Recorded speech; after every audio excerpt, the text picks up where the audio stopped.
Hello friends, welcome to radiant competition classes. आज हम लोग देखेंगे पॉलिटी का एक बहुत ही महत्वपूर्ण टॉपिक और ये पूछे जाने की पॉसिबिलिटी है भारतीय संविधान की विशेषताएं। हम लोग जानते हैं कि भारतीय संविधान विश्व का सबसे बड़ा लिखित संविधान है। तो इनकी कौन कौन सी विशेषताएं हैं, इन विशेषताओं से संबंधित एक जनरल टाइप का मैं क्वेश्चन आप लोगों को प्रस्तुत कर रहा हूं और किस टाइप से परीक्षा में पूछा जाएगा आपको मैं इस जनरल क्वेश्चन करके मैं नोट्स प्रोवाइड करता हूं और आप अपने हिसाब से वहां आंसर कीजिएगा जिस तरह से आपको प्रश्न पूछा जाएगा। तो जनरल नोट्स बनाने का एक मेरे इसके पीछे एक मेरा जो हम जो सोचते हैं, मेरा जो थॉट है ये है कि यदि आप एक जनरल क्वेश्चन तैयार करते हैं किसी भी टॉपिक को लेकर तो उससे रिलेटेड जो भी क्वेश्चन पूछा जाएगा आप उसको कन्वर्ट कर सकते हैं, लेकिन अप्रोप्रिएट प्रॉपर वे में आप सिर्फ क्वेश्चन को टारगेट कीजिए कि इस क्वेश्चन का आंसर हमको तैयार करना है। तो फिर क्या होगा, अगर वो ट्विस्ट कर देगा तो फिर आप परेशानी में पड़ जाइएगा। जिसलिए मेरा हमेशा से ये उद्देश्य रहा है कि किसी भी टॉपिक पर, चाहे मैं करंट का टॉपिक दे रहा हूं या पॉलिटी का दे रहा हूं या मैं ज्योग्राफी का दूंगा, तो इसमें क्या होगा कि एक जनरल वे में हम क्वेश्चन तैयार करते हैं ताकि वो किसी भी तरह से पूछा जाए तो आप उसको थोड़ा सा भी आप अपना विवेक का प्रयोग कीजिएगा तो फिर उसका आंसर आप लिख सकते हैं। जनरल वे में तैयार करता हूं। और तो इसी तरह आज पॉलिटी का जो जीएस सेकेंड पेपर में पूछा जाएगा, भारतीय संविधान की विशेषताएं, एक जनरल टॉपिक तैयार करके मैं आपके समक्ष प्रस्तुत कर रहा हूं। अगर वीडियो अच्छा लगेगा तो लाइक, शेयर और कॉमेंट जरूर कीजिएगा और यदि आप पहली बार हमारे चैनल पर आए हैं तो सब्सक्राइब कर लीजिएगा, बेल आइकन दबा दीजिएगा ताकि आपको हर वीडियो का नोटिफिकेशन मिल सके। और मैं जब तक मेंस नहीं हो जाएगा तब तक मैं लगातार मेंस के मटेरियल को प्रोवाइड करता रहूंगा। आप इस बात का ध्यान रखिएगा दोस्तों। जो टॉपिक हमारे वीडियो से अच्छा लगेगा या फिर जो अन्य से अच्छा लगेगा आप उसको नोट कीजिएगा। निश्चित रूप से आप अपने एम्बिशन तक पहुंचने का मैं आपका थोड़ा सा योगदान आपको देना चाहता हूं। यदि आपको स्वीकार हो तो जरूर ग्रहण कीजिए इसको। तो चलिए स्टार्ट करते हैं आज का सवाल, भारतीय संविधान की विशेषताएं। तो चलिए इसको हम लोग थोड़ा सा देख लेते हैं किस तरह से है। डॉक्टर भीमराव अंबेडकर का कथन है कि मैं महसूस करता हूं कि भारतीय संविधान व्यवहारिक है, इसमें परिवर्तन क्षमता है और इसमें शांति काल तथा युद्ध काल में देश की एकता को बनाए रखने की भी सामर्थ्य है। ये कथन है, किसका कथन है? ये आपका डॉक्टर भीमराव अंबेडकर, जो कि संविधान के जनक कहे जाते हैं। वास्तव में मैं यह कहना चाहूंगा कि यदि नवीन संशोधन के अंतर्गत स्थिति खराब होती है तो इसका कारण यह नहीं होगा कि हमारा संविधान खराब है, वरन हमें यह कहना होगा कि मनुष्य ही खराब है। यह देखिएगा, पूरा कथन से आप यदि स्टार्ट करते हैं तो आपका जो आंसर होगा उसमें 4 चांद लग जाएगा। निश्चित आप इसको देख लीजिए। उसके बाद देखिएगा, आप स्टार्ट कीजिएगा, भारत का संविधान अनेक दृष्टियों से एक अनूठा संविधान है। उसके अनेक विशेषताएं हैं जो विश्व के अन्य संविधानों से अलग उसकी पहचान बनाती है। जैसे देखिएगा, पहला नंबर में आप लिखिएगा विशाल एवं विस्तृत संविधान। सर आइवर जेनिंग्स ने क्या कहा है कि भारतीय संविधान को विश्व का सबसे बड़ा एवं विस्तृत संविधान कहा है। किसने कहा? सर आइवर जेनिंग्स ने कहा है। इसकी विशालता का सबसे प्रमुख कारण केंद्रीय तथा प्रांतीय दोनों सरकारों के गठन तथा उनकी शक्तियों का विस्तृत वर्णन करना है। यानी कि इस संविधान में केंद्र सरकार और राज्य सरकार दोनों की जो शक्तियां हैं उनका विस्तृत वर्णन इसमें किया गया है। मूल संविधान में 395 अनुच्छेद, 8 अनुसूचियां तथा 22 भाग थे। वर्तमान समय में अनुसूचियों की संख्या 12 है। गणना की दृष्टि से वर्तमान में अनुच्छेदों की संख्या 463 एवं भाग 26 है। यदि आप इसके उपभाग को शामिल कीजिएगा तो गणना की दृष्टि से तो आपको लिखना होगा अनुच्छेदों की संख्या 463 और भाग 26 आपको लिखना होगा। उसके बाद दूसरा विशेषता संविधान की है लिखित संविधान। यानी कि भारत का संविधान एक लिखित संविधान है, यद्यपि इसमें परंपराओं एवं प्रथाओं का भी स्थान है। ध्यातव्य है कि संयुक्त राज्य अमेरिका का संविधान विश्व का प्रथम लिखित संविधान है। आप इसे भी जरूर यह स्मरण करा दीजिएगा। ये यदि 2 पॉइंट आप लिख देते हैं, इसी चीज को आप क्या कीजिएगा, पॉइंट वाइज लिख दीजिएगा। 1 पॉइंट, 2 पॉइंट, पॉइंट वाइज कर दीजिएगा और क्लियरिटी बढ़ जाएगी, आप बेहतर आपको नंबर मिल सकता है। उसके बाद उद्देशिका की विशेष शब्दावली तीसरा पॉइंट में आप लिखिएगा। तीसरा जो विशेषता है उद्देशिका की विशेष शब्दावली, संविधान की प्रस्तावना भारत को एक संप्रभुता संपन्न समाजवादी पंथ निरपेक्ष लोकतांत्रिक गणराज्य घोषित करती है। ये उद्देशिका की शब्दावलियां हैं जिसे 42वें संविधान संशोधन 1976 द्वारा जोड़ा गया था। उसके बाद देखिएगा अगला सवाल क्या कर रहा है कि संसदीय शासन प्रणाली, चौथा जो विशेषता है ये क्या है कि संसदीय शासन प्रणाली सर्वप्रथम इंग्लैंड में विकसित हुई थी। भारतीय संविधान द्वारा इंग्लैंड के समान संसदीय शासन प्रणाली की स्थापना की गई है। भारत का राष्ट्रपति इंग्लैंड के सम्राट के समान कार्यपालिका का नाम मात्र का प्रधान होता है।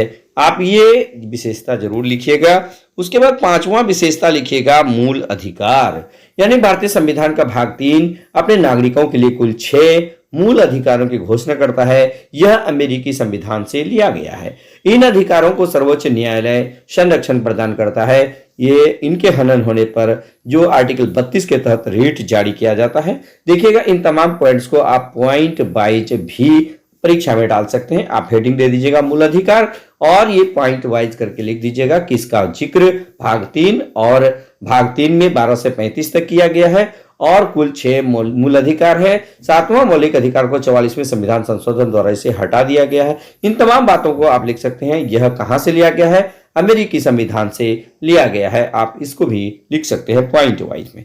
उसके बाद देखिएगा राज्य के नीति निर्देशक तत्व भी हमारे संविधान में निहित है, यानी कि संविधान के भाग 4 अनुच्छेद 36 से 51 के बीच राज्यों के नीति निर्धारण में मार्गदर्शक कुछ पवित्र कर्तव्यों का उल्लेख करता है और इसे ही नीति निर्देशक तत्व कहा गया है। यह आयरलैंड के संविधान से लिया गया है।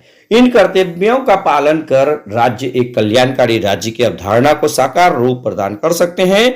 ऑस्टिन ने इन सिद्धांतों को राज्य की आत्मा कहा है। इसे न्यायालय द्वारा लागू नहीं कराया जा सकता है, यानी कि राज्य जब अपना स्ट्रांग हो जाएगा, राज्य आत्मनिर्भर हो जाएगा तो इन अधिकारों को वो स्वतः लागू करेगा या लागू करने की क्षमता रखेगा।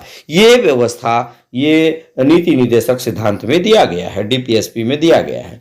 7वां नंबर पे देखिएगा कि नागरिकों के मूल कर्तव्य, यानी कि मूल संविधान में मौलिक कर्तव्य का समावेश नहीं था। सरदार स्वर्ण सिंह समिति की सिफारिश पर 42वें संविधान संशोधन अधिनियम 1976 द्वारा संविधान के भाग 4 का क जोड़ा गया था और अनुच्छेद 51 का को जोड़कर 10 मूल कर्तव्य को शामिल किया गया है। इसे रूस के संविधान से लिया गया है। और मैं बता दूं कि अगले पॉइंट ये सभी के सभी आप स्टार देकर के लिखिएगा। मैं यहां पर लैंग्वेज में दे दिया हूं, आप इसको लिखिएगा। 86वें संविधान संशोधन अधिनियम 2002 द्वारा 11वें मूल कर्तव्य को जोड़ा गया है, जिसके तहत 6 वर्ष से 14 वर्ष के बच्चे को शिक्षा का अवसर प्रदान करने का जो है माता पिता का कर्तव्य होगा। और वो संरक्षक पर आरोपित किया गया है कि वो 6 से 14 वर्ष के बच्चों को निःशुल्क शिक्षा देने का पूरा जो हकदार होगा।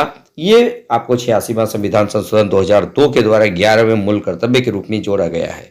उसके बाद 8वां विशेषता देखिए स्वतंत्र न्यायपालिका, यानी कि भारतीय संविधान द्वारा एक स्वतंत्र न्यायपालिका की स्थापना उसकी एक महती विशेषता है।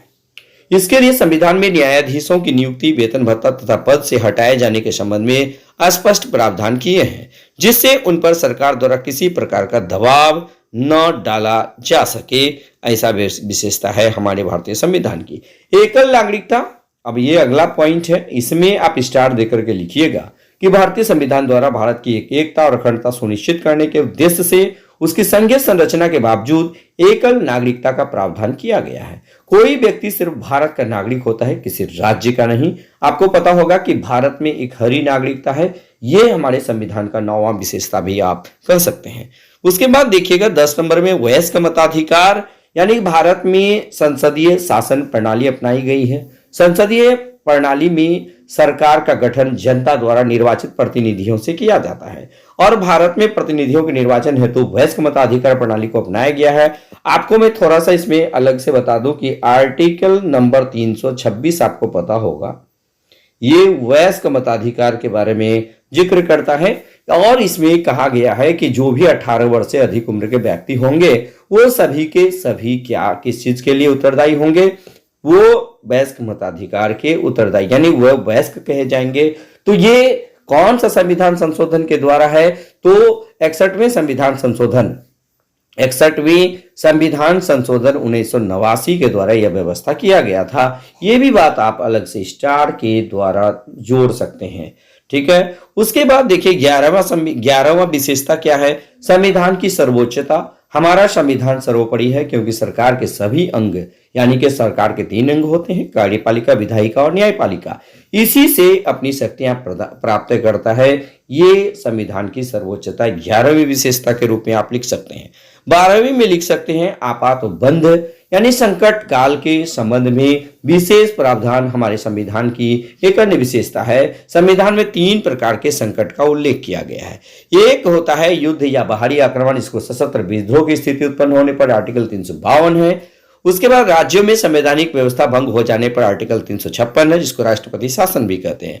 वित्तीय संकट के उत्पन्न होने पर यह आर्टिकल 360, यानी कि संकटकालीन घोषणा का सबसे प्रमुख प्रभाव यह होता है कि हमारा संघात्मक शासन एकात्मक हो जाता है। ये संकटकालीन प्रावधान संविधान को लचीलापन प्रदान करते हैं, जो भारत देश की परिस्थितियों में नितांत आवश्यक है। उसके बाद 13वां विशेषता देखिएगा, ग्राम पंचायतों की स्थापना, यानी संविधान निर्माताओं ने ग्राम पंचायतों की स्थापना कर इन्हें स्थानीय शासन की प्राथमिक इकाई बनाया जाएगा। ये आर्टिकल 40 में भी इसका जिक्र है। 73वें संविधान संशोधन और 74वें संविधान संशोधन 1993 के आधार पर इस व्यवस्था को संवैधानिक दर्जा प्रदान किया गया है। ये भी आप पॉइंट वाइज में आप अच्छे से लिख सकते हैं। अब इसका कंक्लूजन कैसे लिखें? इस प्रकार कहा जा सकता है कि भारतीय संविधान के स्वरूप और विशेषताओं से स्पष्ट है कि भारत का संविधान एक ऐसा आदर्श प्रलेख है जिसमें सिद्धांत और व्यवहारिकता का श्रेष्ठ समन्वय हुआ है। इस प्रकार 13 जो विशेषताएं भारतीय संविधान का आप लिख सकते हैं। तो दोस्तों, अगर आप लोगों को वीडियो अच्छा लगे तो हमें जरूर प्रोत्साहित कीजिएगा, हमें इंकरेज कीजिएगा, ताकि आपके लिए मैं और बेहतर से बेहतर वीडियो प्रस्तुत कर पाऊं और समग्र टॉपिक को मैं कवर करने का प्रयास करता हूं। क्वेश्चन जिस आधार से पूछेगा, जिस आधार पर पूछा जाएगा, आप उसका आंसर स्वतः सोचकर उसका अलग नोट्स तैयार कर जरूर दीजिएगा। बस अगर अच्छा लगेगा तो लाइक, शेयर और कमेंट जरूर कीजिएगा। धन्यवाद।